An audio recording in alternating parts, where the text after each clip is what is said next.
जय सिया राम साथियों, अस्सलाम वालेकुम, सत श्री अकाल, केम छो। आप लोगों का प्यार और आप लोगों का साथ हमें बहुत अच्छे से मिल रहा है और इसी चीज को लेकर हम एक हिंदुस्तान में यात्रा निकाल रहे हैं जिसका नाम है इंसानियत जोड़ो यात्रा। तो हम चाहते हैं कि आप अपनी राय हमें बताइए और कमेंट बॉक्स में आप हमें अपनी राय बताइए कि हमें यात्रा निकालनी चाहिए कि नहीं निकालनी चाहिए। देश भर में लगातार नफरत का माहौल है। आए दिन आप देखते हैं कि कभी धर्म के नाम पर, कभी जाति के नाम पर लोगों को मारा जा रहा है और इस पर कोई बोलने वाला नहीं है, ना ही अदालतें, ना ही पुलिस प्रशासन, ना ही राजनीतिक पार्टियां। कोई खुलकर इस पर खुलकर बात नहीं कर रहा है। हालांकि बात जरूर होती है लेकिन वो अपने कंफर्टेबल के हिसाब से।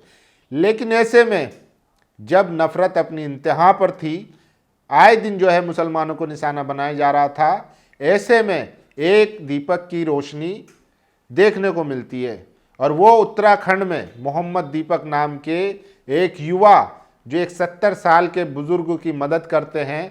वो उन बजरंग दल के आतताइयों से बचाते हैं जो उनकी दुकान पर जाकर उनको डरा रहे थे, धमका रहे थे।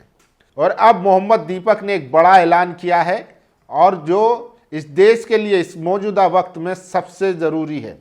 क्या ऐलान किया है उस पर भी बात करेंगे। लेकिन मोहम्मद दीपक ही नहीं, ऐसे तमाम लोग इस देश में हैं और इस देश की जो मूल भावना है, एक अनेकता में एकता, वो जो है अब देखने को मिल रही है। सोचिए, ऐसी कई खबरें आ रही है जहां पर हिंदू मुसलमानों की मदद कर रहे हैं और मुसलमान हिंदुओं की मदद कर रहे हैं।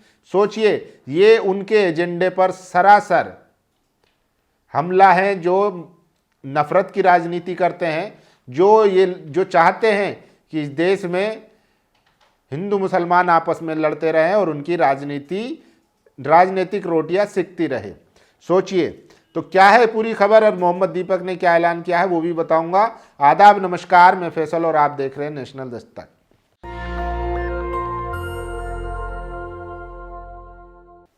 सबसे पहले ये खबर देखिए, मोहम्मद दीपक और उनके दोस्त विजय रावत ने एक बड़ा ऐलान किया है कि वो जो है पूरे देश भर में इंसानियत बचाओ यात्रा निकालने का सोच रहे हैं। आप लोग क्या सोचते हैं इस पर, उन्होंने आपकी राय मांगी है। तो क्या आपको लगता है कि आज जैसा माहौल है पिछले 10-12 सालों में, जो नफरत परवान चढ़ी है, जहां देखो मुस्लिम हो, टोपी वाला हो, उसको पीट कर मार दो। अभी दिल्ली में एक 35 साल के मुस्लिम युवक की लिंचिंग हुई है, उसको मार दिया गया है।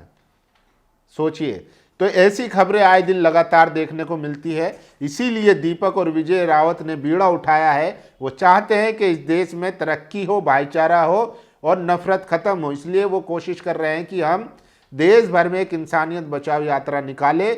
आप लोगों की राय मांगी है, आपको क्या लगता है? अगर आप दीपक के साथ खड़े हैं, मोहम्मद दीपक के, तो आप लोग अपनी राय जरूर दीजिए। सोचिए, आज की सबसे बेहतरीन वीडियो, कोटद्वार के दीपक कुमार और विजय रावत की बेहतरीन पहल। दोनों भाई भारत देश में इंसानियत जोड़ो यात्रा निकालने की विचार कर रहे हैं। इस यात्रा में उन्होंने देश के युवाओं के समर्थन की अपील की है। क्या आप लोग तैयार हैं?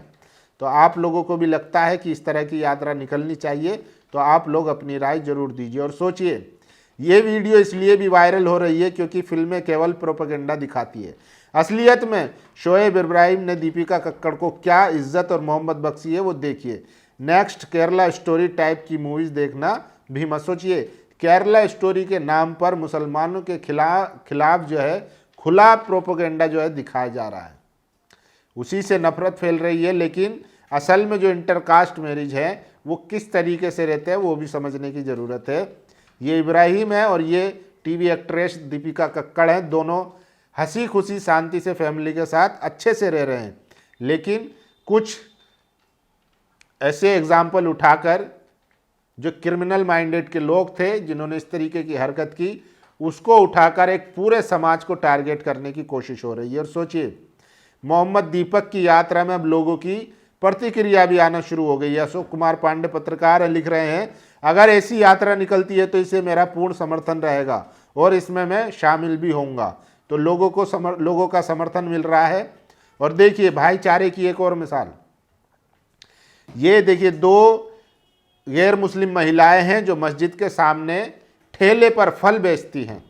उनसे कोई ना उनका आधार कार्ड चेक करता है, ना कोई उनसे नाम पूछता है, और वो अपना अच्छे से मस्जिद के सामने फल बेचती है और अच्छा पैसा वहाँ पर बनाती है। कोई उनसे ना उनका नाम पूछ रहा है, ना उनका ठेला हटाने की बात कर रहा है।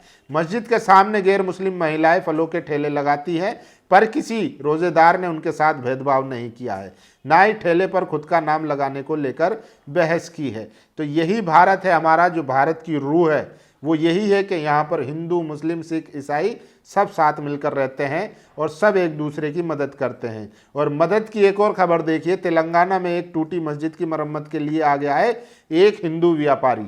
तेलंगाना के एक मस्जिद में तोड़फोड़ के एक दिन बाद एक स्थानीय हिंदू व्यापारी आगे आया है। व्यापारी राजेंद्र अग्रवाल ने मस्जिद का दौरा किया और कुरान और नुकसान का जायजा लिया। उन्होंने मस्जिद की दीवार, दरवाजे और साउंड सिस्टम की मरम्मत के लिए आर्थिक मदद की है। मस्जिद कमेटी ने इसे इंसानियत और आपसी भाईचारे की मिसाल बताया है। तो ये खबरें हैं जो आपको गोदी मीडिया में नहीं दिखेगी, जातिवादी मीडिया आपको ये खबरें नहीं दिखाएगा। और ये देखिए, मध्य प्रदेश के शाजापुर में मनोज पाटीदार एक छोटी सी दुकान चलाते हैं, लेकिन उनका दिल बहुत बड़ा है। उनके यहाँ काम करने वाले एक वर्कर मुस्लिम समुदाय से है। जैसे ही बरकत और रहमत का महीना रमजान शुरू हुआ, मनोज भाई ने इंसानियत को सबसे ऊपर रखते हुए दुकान का समय बदल दिया। अब दुकान सुबह 10:30 बजे से 5 बजे तक ही खुलती है, ताकि रोज़ा रख के वर्करों को आसानी हो सके। तो ये खबरें भी है जो भाईचारे का संदेश दे रही है। और सोचिए, एक तरफ ये लोग हैं जो मुस्लिम दाढ़ी टोपी देखकर लोगों को बीच सड़क पर मार रहे हैं। ये नफरत कहाँ से आई है? इसी नफरत के खिलाफ मोहम्मद दीपक जो है इंसानियत जोड़ो यात्रा निकालने की बात कर रहे हैं। ये खबर है उत्तर प्रदेश के बदायूं की, जहाँ पर मदरसे के लिए चंदा मांगने के लिए लोग जो है, मुस्लिम लोग चंदा मांगने के लिए घूम रहे थे। फिर क्या था, एक कट्टर हिंदू युवा का खून खोल गया और उसने वहीं पर सरेआम उन पर लात घूंसे बजाने शुरू कर दिए। तो इसी नफरत के खिलाफ मोहम्मद दीपक यात्रा निकालने की बात कर रहे हैं। और सोचिए, बिट्टू बजरंगी याद है आपको, नूह हिंसा में आरोपी हैं। उनके साथ एक कांड हो गया, उनको दुल्हन नहीं मिली, उनको ठग लिया गया। सोचिए, हरियाणा के नूह में हिंसा फैलाने वाला और खुद को गोरक्षक बताने वाला बिट्टू बजरंगी के साथ खेला हो गया। बिट्टू की उम्र 48 साल और वेट ज़्यादा था, इसलिए कोई लड़की नहीं मिल रही थी। दूसरे आपराधिक इतिहास भी हैं, कोई भी लड़की शादी करने को तैयार नहीं थी। ऐसे में बिट्टू ने 1,20,000 रुपये देकर एक ब्रोकर ने रानी नाम की महिला की मदद से अलीगढ़ में शादी तय कराया।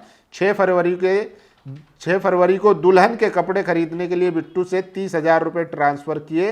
7 फरवरी को बिट्टू बारात लेकर अलीगढ़ पहुंचा, लेकिन ब्रोकर गायब और दुल्हन भी। अब बिट्टू थाने के चक्कर काट रहा है। सोचिए, इन लोगों का जो है खुद का अपना निजी ज़िंदगी कितनी टेंशन में है। इसीलिए ये लोग जो है धर्म बचाने की बात करते हैं और हुड़दंग मचाते फिरते हैं। इनको भी अगर शादी करके घर परिवार अगर इनका होता तो शायद ये ना कर रहे होते और जानों की कीमत समझते जो ये लोग लिंचिंग करते हैं। और सोचिए, एक और ऐसी ही खबर जो भाईचारे की है, जो देश को जोड़ने की खबर है, फरीदाबाद से। फरीदाबाद में अख्तर खान साहब ने शर्मा जी का 100 ग्राम सोना जो है वो वापस कर दिया। सोचिए, अख्तर साहब का कबाड़े का काम है, शर्मा जी ने कबाड़ा बेचा होगा, तो कबाड़े में वो सोना उनका चला गया था। फिर क्या था, उन्होंने उनका सोना बुलाकर वापस कर दिया। ये होती है मिसाल। और सोचिए, अख्तर साहब क्या कहते हैं, फरीदाबाद में 15 लाख से अधिक कीमत का सोना उसके असल मालिक को लौटाने वाले हाजी अख्तर खान से जब सवाल किया गया कि सोना मिलते ही पहला ख्याल क्या आया, तो वो शहादत की उंगली उठाकर कहते हैं अल्लाह का खौफ। ये होती है ईमानदारी। अख्तर साहब को सलाम है। तो इनकी भी खूब चर्चा और सराहना हो रही है कि ऐसे लोग भी आज भारत में जिंदा हैं जो नई नई मिसाल पेश कर रहे हैं। मोहम्मद दीपक निकालेंगे इंसानियत जोड़ो यात्रा, लोगों से मांगी राय।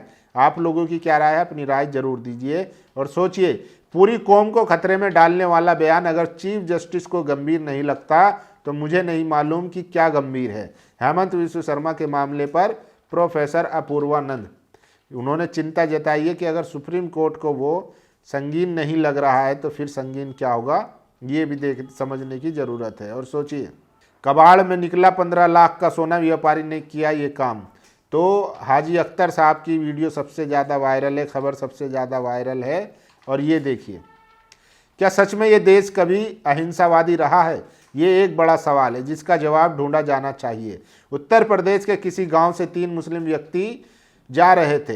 एक युवक की भावना भड़क उठी और निर्दोष लोगों की पिटाई शुरू कर दिया। लेकिन ये कैसा मरा हुआ समाज है कि निर्दोष लोगों की पिटाई का विरोध करने या रोकने की भी साहस किसी व्यक्ति में नहीं है, मतलब कोई बोलने वाला नहीं है।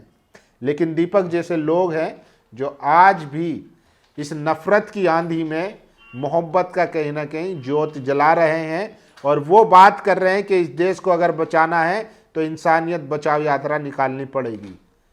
अगर आप लोग भी दीपक के साथ हैं या आप लोग दीपक की इंसानियत बचाओ यात्रा के बारे में क्या सोचते हैं, तो आप लोग अपनी राय कमेंट सेक्शन में जरूर दीजिए। शुक्रिया।